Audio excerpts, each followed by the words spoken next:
So this is the third week. This is the third week, and if you're watching this online, you should thank Turner Bass, because he's holding an iPad and recording me right now. He thought, oh, I'm going to get to go to class for once and enjoy class, and then he walked in and I handed him an iPad. But the Mevo is not working for some reason, so I decided this is better than nothing, hopefully. So that's the camera that I normally use. Can I have a elder person question? Yes. How do you find those online? Go to the Emmanuel Episcopal Church, Shawnee, on YouTube. On YouTube? Yes, okay. Our YouTube channel. Okay. And that's where they are. And it's on there. But it took me, I had a lot of trouble downloading it because I talked about 10 extra minutes. And it was 10 minutes too big for the file size. And then I had to figure out how to get this on there. And so 3 days later, I got it loaded. So sorry about that. So this class is called Fundamentally Drained. Who's here for the first time? A few folks. Okay, great. This class is called Fundamentally Drained.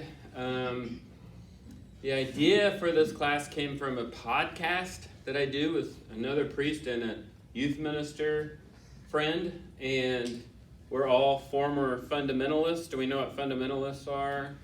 We're all former fundamentalists who all left the church and gave up for a while and then found God again through the Episcopal Church. So we, 8 years ago, had the idea to do a podcast, and somehow we've kept it going for 8 years.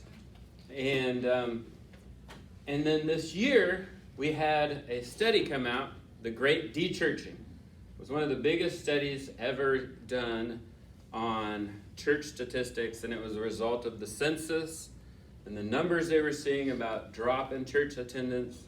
Anyway, they found out that in the last 25 years, 15% of the United States population who formerly said they went to church have quit.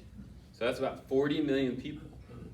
And the reason it's the biggest change in church attendance in American history. The previous biggest change was right after the Civil War. So all that death and destruction pushed people back into church. And it was fascinating to me because I left church in the middle of that. I walked away from church. So I was part of that statistic. And I think somehow I found my way back in. A lot of the people, obviously, or they wouldn't have that study, didn't. So this gave me the idea. I want to revisit this topic, cover the basics. Why have people walked away from church? So the first week we just covered what's going on. Last week we talked about hell. Fun topic, right?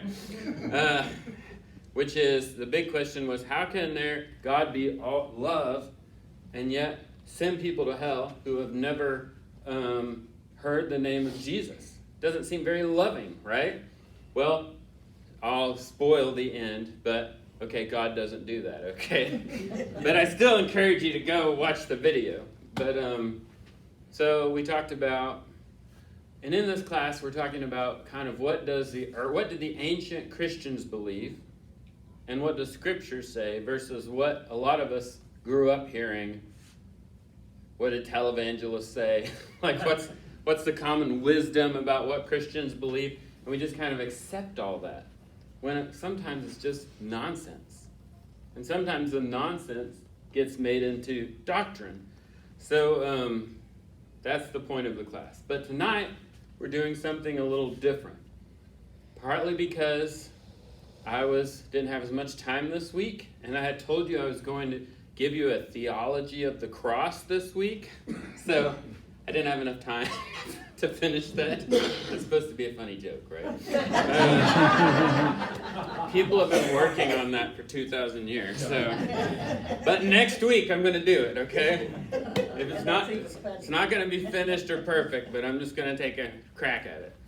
But so this week, if you've been to my confirmation class, you've heard most of what I'm going to say tonight. But if you haven't, this might be new to you. But to me, it's one of the most unique things about the Episcopal Church. It's probably why I'm an Episcopalian, but we'll get to that in a minute. So, a lot of people walked away from church. They became fundamentally drained because the church is so divided. Can anyone relate to that? I grew up in Churches of Christ, which I've told you all many times, and there are 14 official varieties of that denomination. There are one-cuppers. The problem is they tend to disfellowship everyone who's not in their variety. So there's the so-called mainstream, or one-cuppers, so they only drink from one cup. People who don't believe in having classrooms. It doesn't say that they met in classrooms. They just met in one place. So, and then there's churches who are like one cup and no classrooms. There's non-institutional. We can just keep going. There's 14 varieties. And none of them talk to each other. So I grew up in that world. I just thought that's how church was. And sometimes you almost take like a sick pride in being right. Well, we're small because no one else knows the truth. And I'm not picking on any particular church right now, but I've seen it a lot. We're small because we're the only good ones, or we're small because no one else has the courage to ask the tough questions that we ask, stuff like that.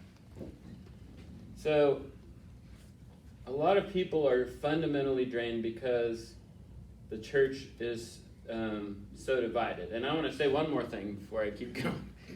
And I think this is a lot of the reason why a lot of people say they don't believe in God.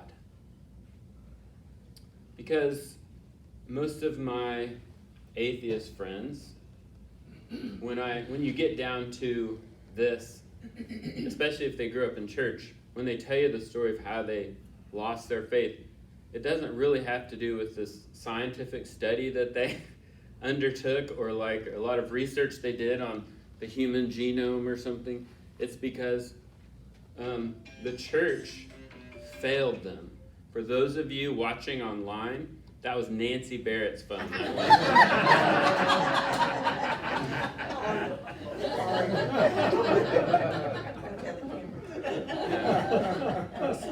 But can anyone else notice that as well? No, not. A lot of the folks that we think they don't like, they don't have faith in God, and then you dig into the story, and it's because something terrible happened to them at church, and they associate God with church. So, do you understand what I'm saying? Mm-hmm. So, all right, but before we get into that, let's pretend like there's this person out there who doesn't really go to church, never really did go to church maybe, but they conclude they want to go to church. I promise you those people exist. What are some reasons why they might decide to do that? Let's just, somebody throw out. They're running for public office. Okay, yeah. Maybe if somebody's running for office, so they want to go to they would not help you to come here and that, like, go to Life Church, right? More people will see you. I think they're missing something in their lives. Okay, they're missing something in their lives. Desperation after tragedy. Okay, they've had a tragedy, they're desperate. Sometimes end of life, your family send me some casseroles when you die. Okay. You're facing your mortality, right? And you start to think about big questions. You need community. I think a lot of people start going to church because they think their children should. Okay. You had kids and you're like, okay, I have no idea what I'm doing, so let's, well, when I was a kid, we went to church, so let's go to church. That'll teach them something, right? Yes? Yes? Anyone else? They have a need. They have questions. They have need, they have questions, yeah. Connection. Okay. Community. Anything we forgot? I heard a story last week of one of our members. They were away from church for 30 years, and they said they decided to go back because they were having trouble forgiving a friend who had wronged them.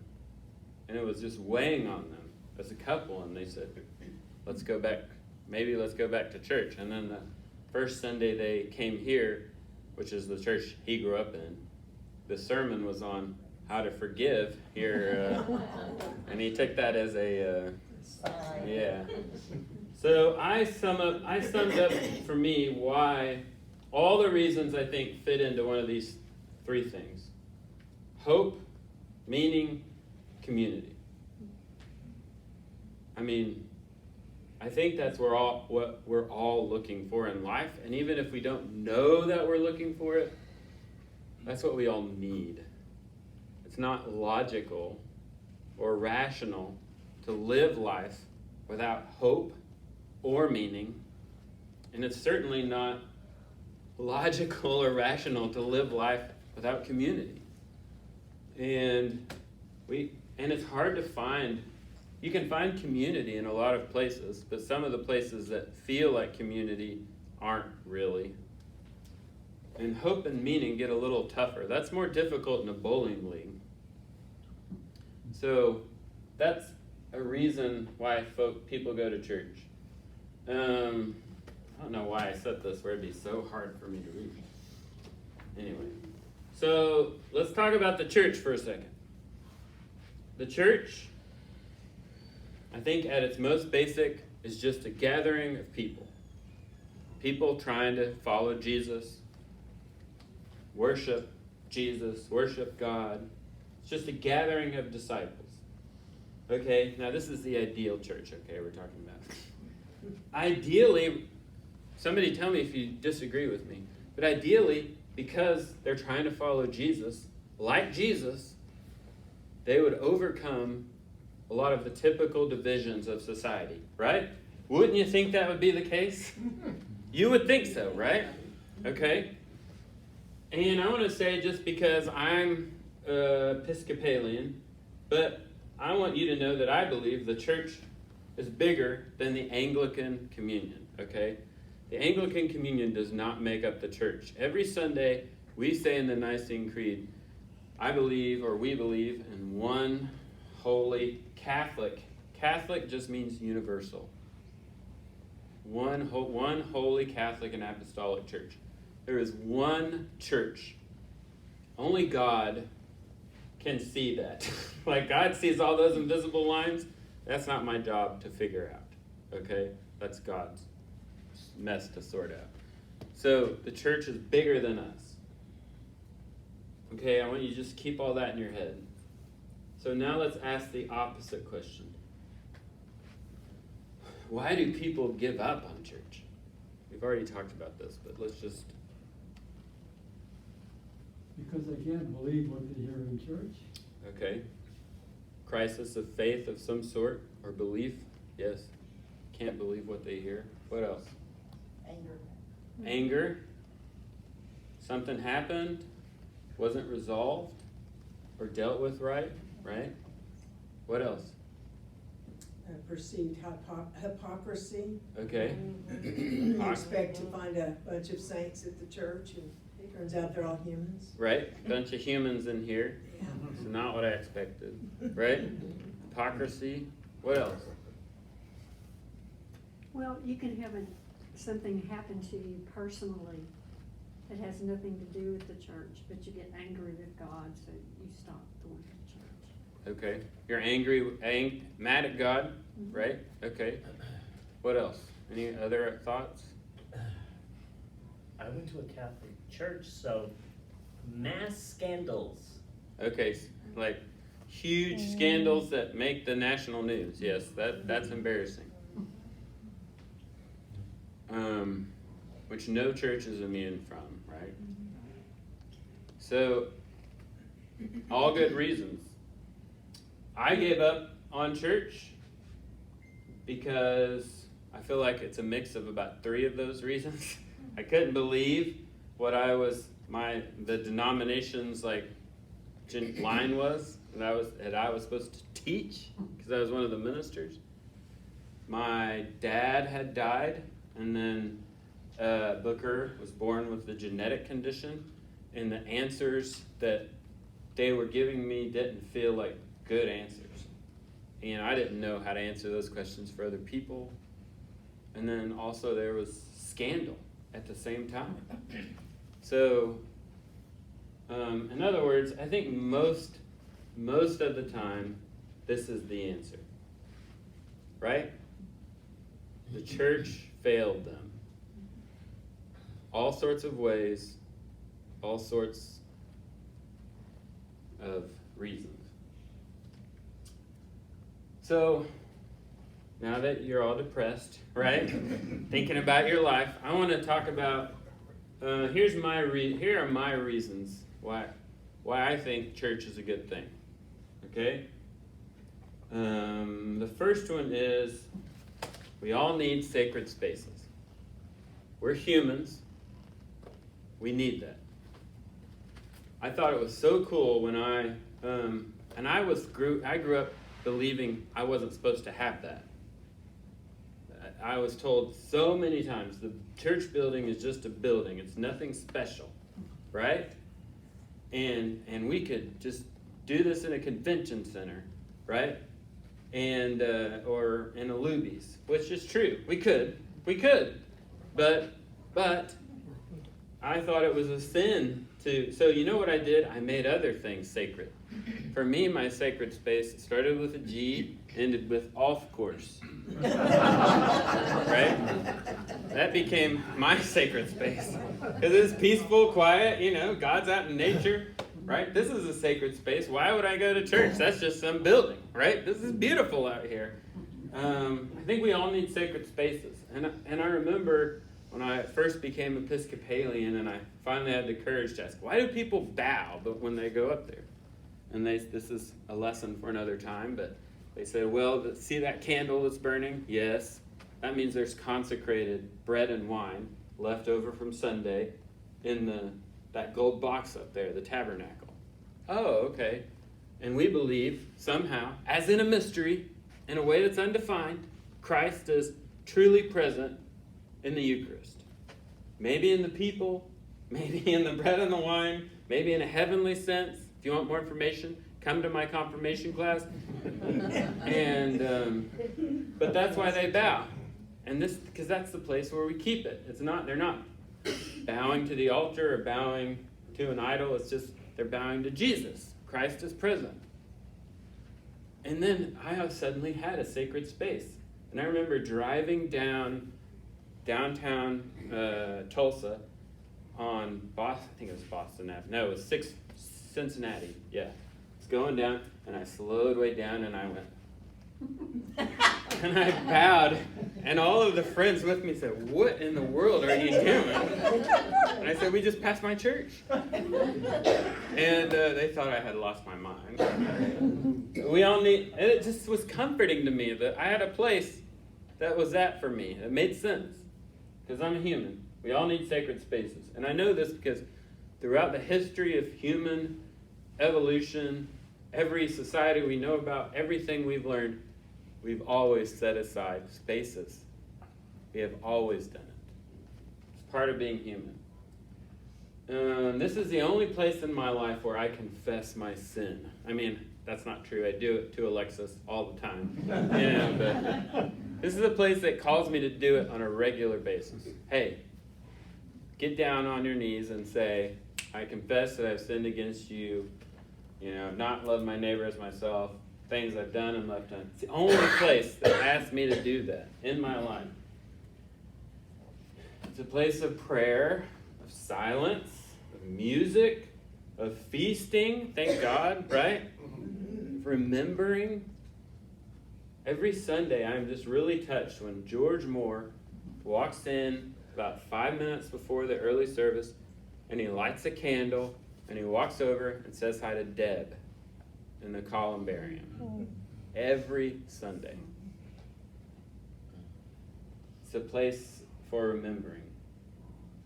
It's a place where I'm challenged to offer forgiveness. Most of the other places in my life tell me to get even or get them back, but this is every Sunday I say this prayer. Father, or forgive us our trespasses.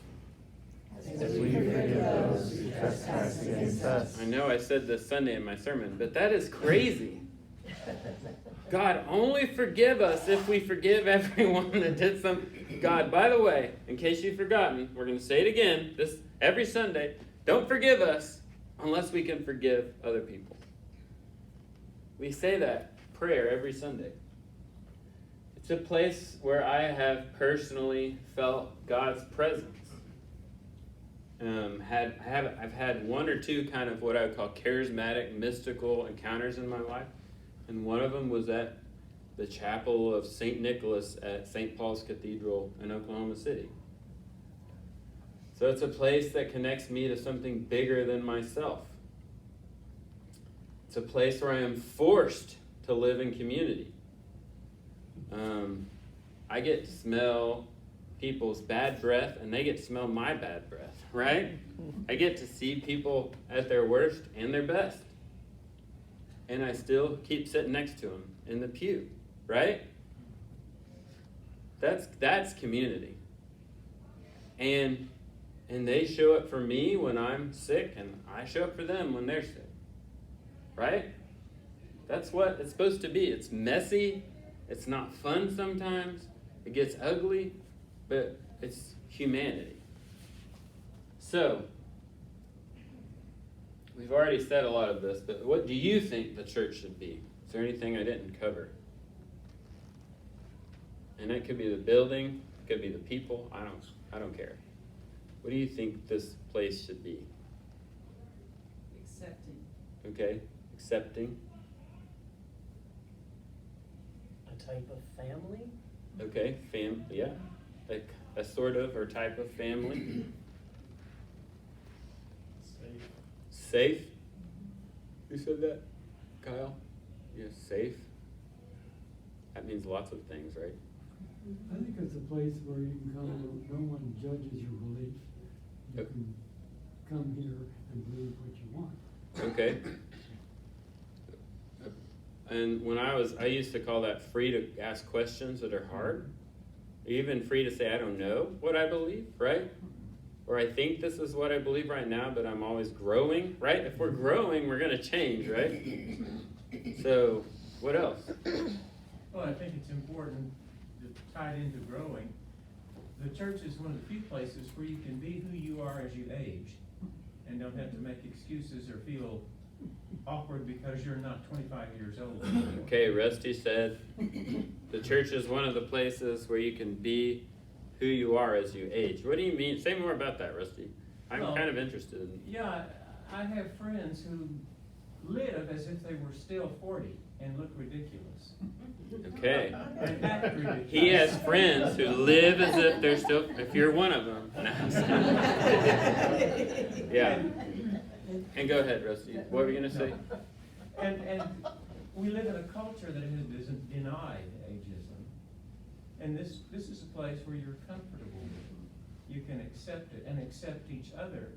Not to want to deny that you're getting old, but to celebrate the fact I'm still alive.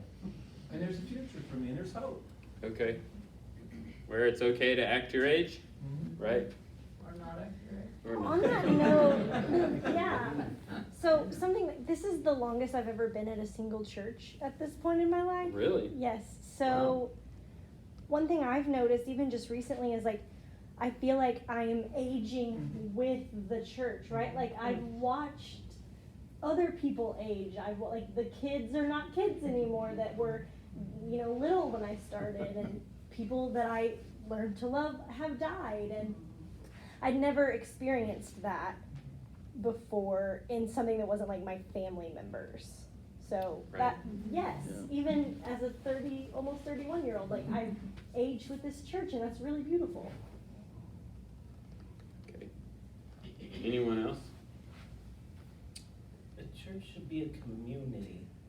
Like, it's still fascinating to me, like I lived here for a decade, and then having been in the church for like a year and a half, almost 2 years, I can now like go somewhere and go, oh, I know that person. Oh, that person goes to my church. Get the news and someone's on the cover.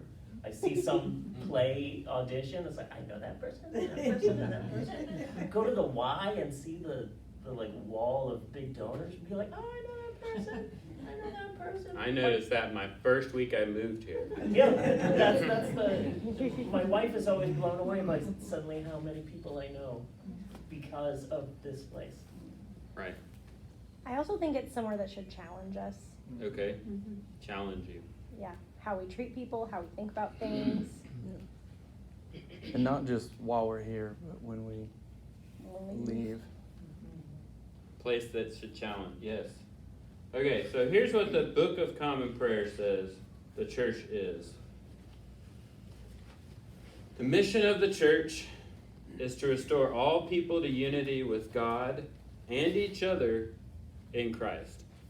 That's based on the greatest command when Jesus said, love the Lord your God with all your heart, soul, mind, and strength. And the second is like it, meaning just as important, love your neighbor as yourself.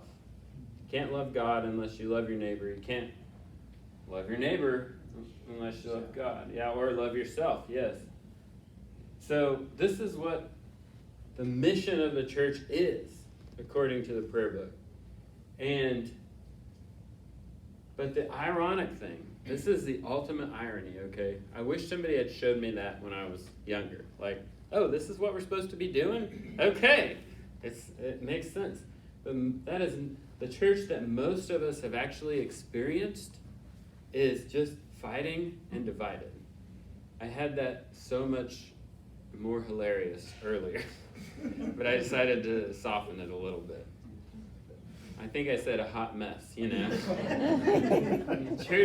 The church that most of us, many of us have experienced is fighting and divided. I never knew a time growing up in church where there wasn't a fight going on over some doctrinal thing. Or judgmental. Right. So I want to ask the question why. And I want to try to do this in a way without making it sound like I want everyone watching on video and everyone in this class to know that I don't think Episcopalians are all that and a bag of tricks, you know. Jesus said about the Pharisee and the tax collector. The tax collector said, or the Pharisee said, "Thank God I'm not a tax collector." And we can just as easily be guilty of, "Thank God I'm not whatever, fill in the blank, Pentecostal. Thank God I'm not Baptist. Thank God I'm not whatever." Okay, that's not what I'm trying to do. Okay? But I do want to ask the question because I came from that world. Why? Why is the church often so divided? And so I want to ask the question, and I wish I'd had animation here, so you guys, I wouldn't give away all my ending here, but I forgot. So, the source of unity in most denominations and traditions is what? A set of rules. Yes, shared belief, right? Uniformity rather than unity. Okay, yes. So, for example, where I grew up, we had 5 or 6 things that were the non-negotiables, right? Instrumental music was simple and worship. That was one of them. That the churches are autonomous, that elders led the church, things like that. There were 5 or 6 things that were the non-negotiables. And then there are some things that were, most people would say were non-negotiable, but they kind of were negotiable, right? And if you didn't believe those things, what happened to you? Excommunicated. Okay, you were shunned, right? Or there's another thing you could do. This was really tricky. I learned it pretty early on. Starts with an L and ends with an I. Right? Yeah, you can lie. Yeah, you could lie. Yeah, you could just say, avoid it, pretend like you believe that, you know. Have you ever heard the joke, how do you get your Baptist friend not to drink your beer when you go fishing? Take 2 Baptists, right? Or you could say, just fill in whatever blank you want. Church of Christ, whatever, you know. I wasn't Baptist, I was something else. But anyway, I don't want to pick on the same church the whole time. Even though it's just fun, yeah. This naming is for fun, okay?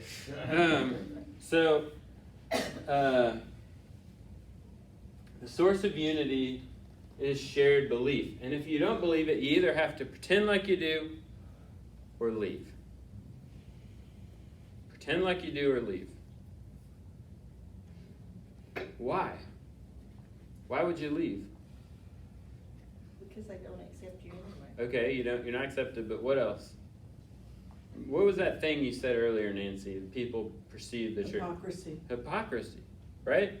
We've been told our whole life that's like the number one sin for Christians, hypocrisy. And if you're lying about what you believe, you're pretty hypocritical. Right, pretty hypocritical.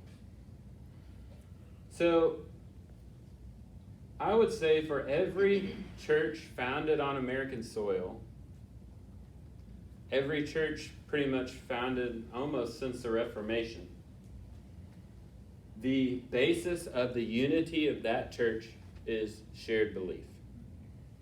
In other words, we got our list. The list is different for every church.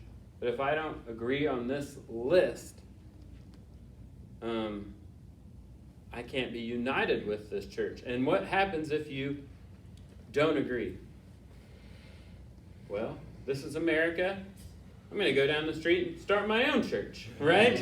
That's what we do. That's why we have more than 2,000 denominations and fellowships in the United States. I've always wondered about that, and all these little churches, and why? I'm going. Well, I can tell you why, because they didn't agree with something. I mean, a lot of them. So, if I don't agree, I go somewhere else. In fact, we have this whole course of study called systematic theology, and I'm not saying this is not true of all systematic theologians or systematic theologies. I'm not saying that. But that's where systematic theology came from. In other words, Calvin's writings. If I want to figure out truth or answer a question, I've got this system, right? I mean, this is the Encyclopedia Britannica version of it that I'm giving you right now. But it's just a way of understanding truth, arriving at truth, understanding what truth is. And it's more than just a source of unity, though, because it's also the source of your salvation. If I don't believe the right things in these kinds of churches, it can affect my eternal destination, my soul, right? So that puts a lot of pressure on you to get it right, right? So it makes sense that you're fighting about it. It makes sense that you would divide over it, because you're going to go to hell if you don't get it exactly right. And that is a recipe for arguing. That's a recipe for not getting along. Trust me, I know from experience. Can I give you a little credits? If you want to. I would like to. What did you say now? Can you give me a story? Yes, I am. Okay. I was a church pianist who had a strange person who directed the choir, and he gave the organist and my piano a separate thing in case that he was a bass. He was not really. He had to have a lower level of music. I can relate to that. Yes, so he would give us that mark on the menu that they handed out. And the one time I forgot it, I didn't look. And I played the introduction, and thank God the organist picked up real quick that I was not in the right music. So she switched too, and we both played in the wrong order. He came back and sat down and leaned over and said to me, out loud, in front of a whole church full of people, I hope you haven't spoiled my song that I'm getting ready to sing. My throat is in fire. So when I met him in the hall. So it was a little embarrassing is what you're saying. Yes, I I met him in the hall and I said, this is the deal. You ever speak to me like that again, in front of this church, I will turn you and walk out of it, and you will never see me again until Father had come to apologize then. And he just looked at me stunned. When I left there, he left me a written note that says, I'm sorry I did not come back to you sooner to tell you thank you for taking care of me. But it was hard. Yeah, those are hard situations. So, when I walked away from church, I was amazed to find out this is not how all churches work. Not everyone is united by shared belief. It's kind of an American idea, and it's kind of an idea that came around after the Enlightenment. Before that, that's not the source of unity. What was the source of unity? People were not radical individuals. They were tribal, right? They thought about their community first. Generally, they thought about their country. They didn't grow up and think, what do I want to do when I grow up? They thought about what? How can I serve? How can I serve? How can I help my people? How can I do my duty as a member of this family or this tribe or this? And that was where your unity came from. And I was also astonished to find out that this is not how this church right down the street from me. Anglicans and Episcopalians are supposed to work. Now notice I'm saying supposed to work, because sometimes people don't know even how their own church generally is supposed to work. So I'm just going to give you some highlights of history for the sake of illustration. So we always hear a lot, Henry VIII was the founder of the Episcopal Church, Anglican Communion. Henry VIII started this new church. Why? Wanted divorce. He wanted to get a divorce, right? Terrible Henry. Okay, first Protestant just because he wanted a divorce, right? Well, it's true. Okay? Okay, it's true. He was not the greatest guy. But he's also not really a Protestant. He loved that title, Defender of the Faith, he had gotten from the Pope. And the current monarch in England still has that title.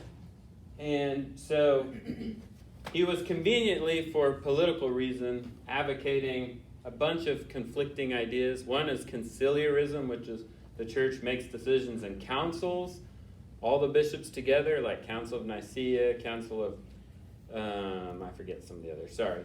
But, and also that he was an emperor because he had this little bit of France, this little sliver of France left. And so he should be able to tell because emperors have always been able to tell the Pope what to do. So, and why does Henry need to get remarried?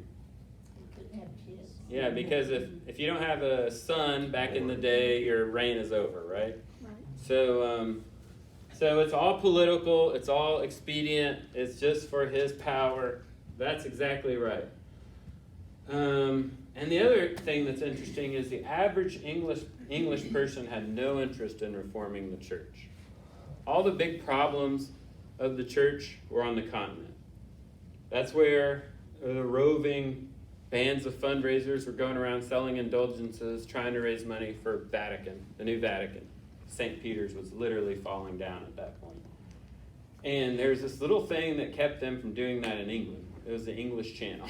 So they couldn't get across the ocean. So England had this nice little isolated life. You know, there's not much sense that anyone was upset with the church or anything. So they're not happy about what Henry's doing. So here are some more highlights. When they did start reforming, they knew that it wasn't popular, so they made this decision. We'll change as little as possible. In other words, on the continent, they said if it's not in Scripture, we're going to get rid of it. And in England said if we can't find anything wrong with it, we'll just keep it, right? If it's not broke, don't fix it. No point in making everybody mad for no reason, right? Well, then what happens? Henry dies. He did have a son with, he married 5 times. He finally managed to produce a son. He didn't live very long. And when he died, who became queen? Mary. And so what did Mary do? England becomes Roman Catholic again. for the rest of Mary's life.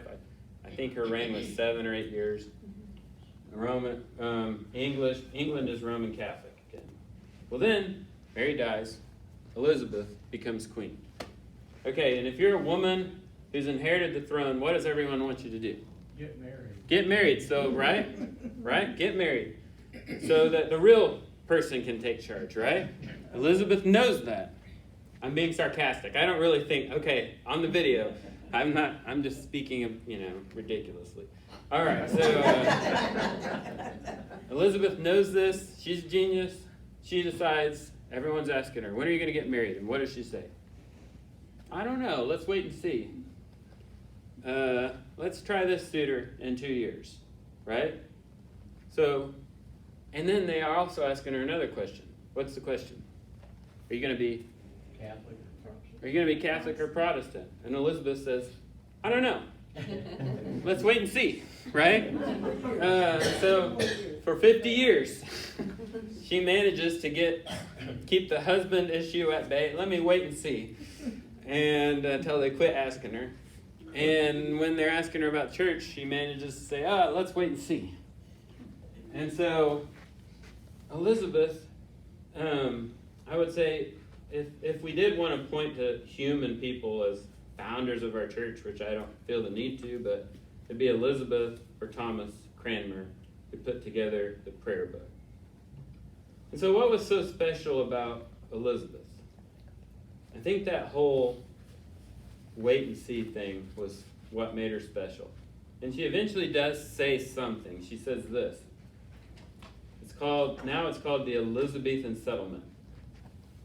She says, I will not make a window into men's souls. She says, we'll have common prayer, not common belief.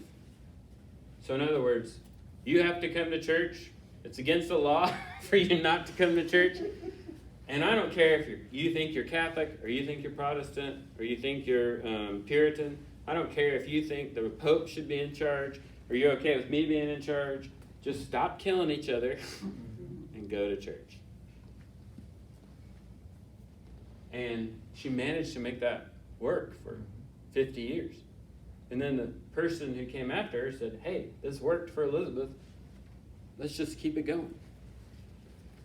And so we have this unique understanding of unity in the church that is a complete accident of history. Okay, everyone repeat after me. It's not. Because we're smart. Okay. It is not. We're not smarter than anyone else. We're not better than anyone else. We were just trying to get our people to stop killing each other. Okay, that's it. We're trying to get Catholics and Protestants to stop killing each other. That was the goal. And after 20, 30, 40 years of pushing back an answer to a problem, we arrived at a solution. Hey, we'll have common prayer, not common belief. In other words, we're united. Our unity is not found in our interpretation, our belief, our understanding. Our unity is found in our shared what? Our practice. Our practice. So we fast together. We feast together. We've got this book of common prayer that's like this history of worship that you can trace back to at least 300 AD, some of the books that this came out of. So our unity is found in our shared practice, not in our shared understanding. And if you dig into it, that's actually how most of the ancient world functioned. Back when we only had one church or two churches and didn't have 2,500 churches. Imagine that. So here's what I believe the church should be: a place and a people and a place where, sorry, that's terrible, where people can come just as they are and seek God in real community. And the only way I've seen that work is under the umbrella of we'll have common prayer, not common belief. I'm not saying it can't work somewhere else, I'm not saying it doesn't work somewhere else. And I'm also not saying that we always make it work. But the only place I've personally seen it work is where people have that shared understanding. We're not all going to agree. We're not going to all understand the same way. But we can all pray together. We can all serve together. We can worship together. So that's all I wanted to say tonight. And to me, the unique thing is thinking about where does our unity come from? What's the source of it? And how can it work in a divided culture and world? That's the question. All right, thanks for coming. Next week we'll talk about the cross. And we have Compline at 8.